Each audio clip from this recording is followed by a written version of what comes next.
Olá, pessoal, boa tarde. Nós vamos começar agora a nossa discussão da nova atividade dentro do Programa de Educação e Direitos Humanos. Vamos apresentar o trabalho, a discussão sobre o estado de bem-estar social e os programas de transferência de renda na América Latina, né? Vocês vieram aí ao longo desse novo módulo discutindo um pouco as questões sobre desigualdade, e aí a gente vai, nesse finalzinho de módulo, discutir um pouco como a desigualdade vem sendo enfrentada na América Latina e depois falar um pouco mais sobre a relação entre democracia e desigualdade, para a gente tentar entender aí, colocar um pouco do papel do Estado, da ação do Estado no combate aí às desigualdades, né? Acho que vai ser uma experiência muito bacana para a gente consolidar a discussão que foi feita aí sobre desigualdade, né?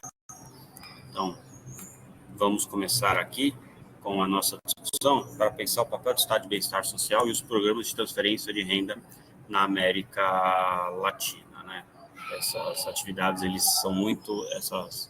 essas novas estratégias de intervenção são muito importantes aí, são para gerar um processo positivo de redução das desigualdades, né, que marca a última década do século XX, a primeira década do século XXI.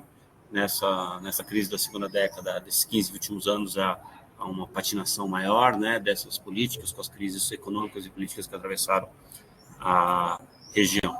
Mas para a gente fazer essa aula, a gente vai fazer 3 etapas, né? Primeiro a gente vai falar sobre os modelos de bem-estar social nos países desenvolvidos. Depois vamos abordar os modelos de bem-estar social nos países em desenvolvimento no sul global. E por fim vamos falar das reformas mais recentes aí dos últimos 30 anos nos países em desenvolvimento, que são esses programas de transferência de renda, esses programas de transferência de renda condicionada. Para tentar entender a formação do estado de bem-estar social no mundo desenvolvido, né, tem uma das principais abordagens, a proposta pelo pesquisador nórdico Gost Sping Andersen, que ele vai analisar a evolução do estado de bem-estar social no mundo desenvolvido a partir da força da esquerda, né? Simplificando muito o argumento dele, a capacidade política que a esquerda teria de controlar o governo e produzir, inclusive, a hegemonia, né? Onde a esquerda foi mais forte, produziu hegemonia, porque foi capaz de, com aliança de partidos de centro, ficar por muito tempo no poder, cerca de 35 anos no mundo escandinavo, foi criado um modelo de estado de bem-estar social chamado universalista ou social-democrático, né? Que seria caracterizado da Escandinávia, da Holanda, mas sobretudo ali, o principal modelo seria a Suécia. Onde a esquerda ela teve força, ganhou a eleição, mas não conseguiu construir uma hegemonia política, né? Então houve revezamento de poder, porque houve também a construção de um grande partido de massa de direita, a social-democracia. Você cria, que tem como base já não as organizações dos trabalhadores, mas as organizações das igrejas, né? Ela vai ter como base um modelo que o Sping Andersen chama de corporativista ou conservador, que a gente vai ver os detalhes, que seriam os modelos ali da Alemanha, sobretudo, mas da França e de outros países ali da Europa Ocidental e da Europa Central. Finalmente, nos países onde a força da esquerda era menor, então ela tinha menos capacidade de cumprir com uma agenda de maior de criação de políticas mais fortes de proteção social, você vai ter o modelo residual liberal, que é marcado aí pelo modelo dos Estados Unidos, da Austrália, da Nova Zelândia e um pouco depois da Inglaterra, ainda que no momento inicial, né, na Inglaterra tem projetos universalistas, sobretudo na construção do sistema de saúde inglês, né, mas depois ela vai acabar tendo um modelo de proteção social que é mais liberal, que ele cria um colchão de proteção mais do que criar direitos universais, mas isso é mais clássico. É uma tipologia que qualifica melhor um modelo de proteção social norte-americano. E que você consegue ter produtos e serviços importantes fora do mercado, né, como a saúde, a educação, o trabalho. O indivíduo ele tem menos aspectos da sua vida que são comodificados. e também a independência em relação à família, em relação ao cuidado familiar, o quanto que o modelo promove uma desfamiliarização do cuidado ou não. Ele se detém aí na proteção e no fortalecimento da família, porque o cuidado ocorreria primeiro dentro da família e depois nas instituições estatais, né? A gente tem que pensar, então, olha, que o trabalho ele é uma commodity no mercado, né? Ele é uma commodity que você compra e vende. É claro que você tem muitas especificidades sobre o mercado de trabalho, muitas regulações sobre o mercado de trabalho, né? Muitos direitos porque envolve pessoas, né? Mas, no final das contas, é algo que você está sujeito às flutuações de oferta e demanda. E a ideia dos modelos de bem-estar social, como o Gottesdiener se propõe, é pensar como é descomodificada esses elementos importantes da vida, né? Como cuidado de saúde, provisão de educação, mesmo ali o acesso ao emprego. Isso faz com que o indivíduo tenha uma necessidade menor de vender sua força de trabalho para sobreviver, né? Porque os serviços básicos, num modelo mais generoso, seriam providos pelo Estado, que é o caso do modelo social-democrata. Em outras situações, né, esses serviços básicos eles não são tão sólidos, e no final das contas as pessoas têm que comprar no mercado, e aí a dependência do mercado de trabalho para sobreviver continua sendo prevalente. Então, no final, a variável principal que o Spinheiro usa para mobilizar e entender, muito baseado também já na contribuição do Titmus, né, que vocês viram na leitura, está associada com esse efeito de descomodificação e depois, após uma crítica feminista aos primeiros modelos Spinheiro, a inclusão de uma variável de desfamiliarização, né? O quanto que a família e, sobretudo, as mulheres são responsáveis pelo cuidado ou não. O cuidado faz parte ali das competências e serviços providos pelo Estado, né? O modelo social-democrata, então, ele tem um alto nível de descomodificação. Ele quer libertar os trabalhadores do mercado de trabalho, não forçar a trabalhar para sobreviver, né? Quer dizer, as pessoas, se não trabalharem, se estiverem fora do mercado, elas ainda terão acesso aos bens essenciais para viver uma vida digna, né? Então, a ideia é que essas políticas de direitos sociais, elas são produzidas por meio de direitos universais para toda a população.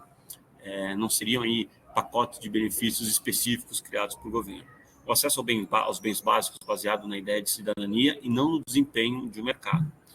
Então, a criação ali de todo um sistema paralelo bancado via Estado para a criação de serviços de proteção ao indivíduo e às famílias, né?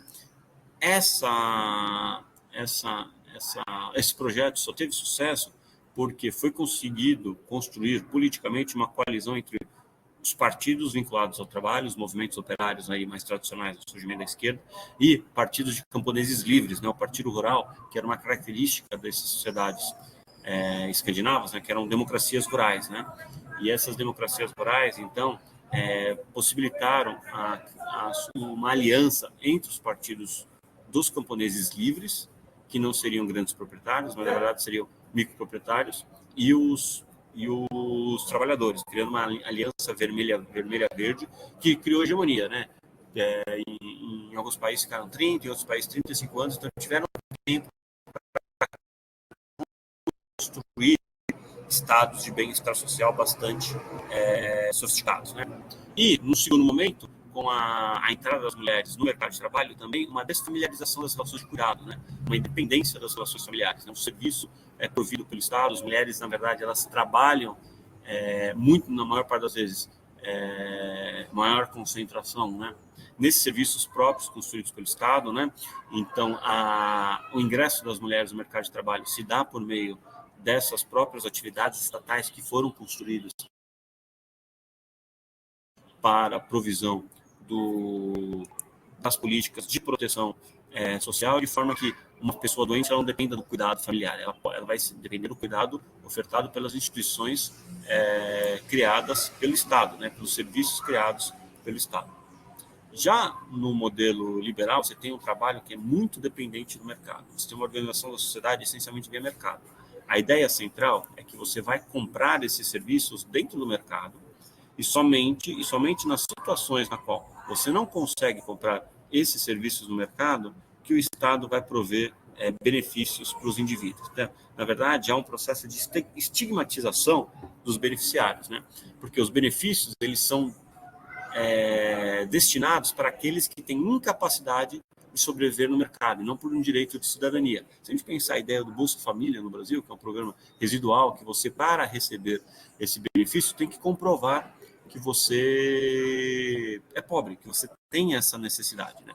Por isso, nesses sistemas, há o que a gente chama de testes de meios. Quais são os testes de meios? Se o indivíduo tem ou não os meios para sobreviver no mercado. Se ele pode comprar educação no mercado privado, se ele pode comprar saúde no mercado privado, e quando não, ele vai ter acesso a esses benefícios que normalmente são baixos, né? Porque são destinados a um segmento mais vulnerável da população, com pouca capacidade também de pressionar o Estado para ampliar os impostos, para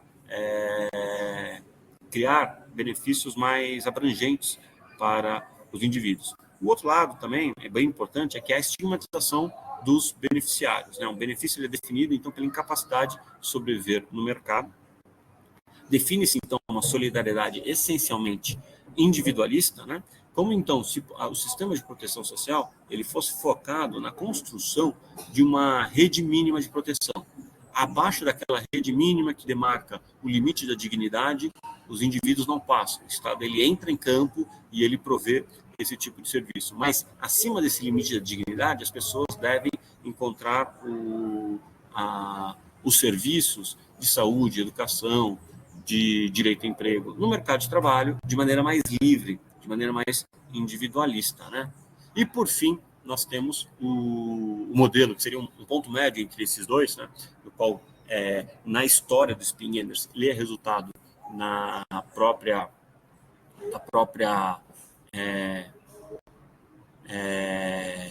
força média da esquerda, né? Que divide o poder aí periodicamente com partidos democratas cristãos, partidos ali de uma direita também que consegue criar movimentos de massa, né?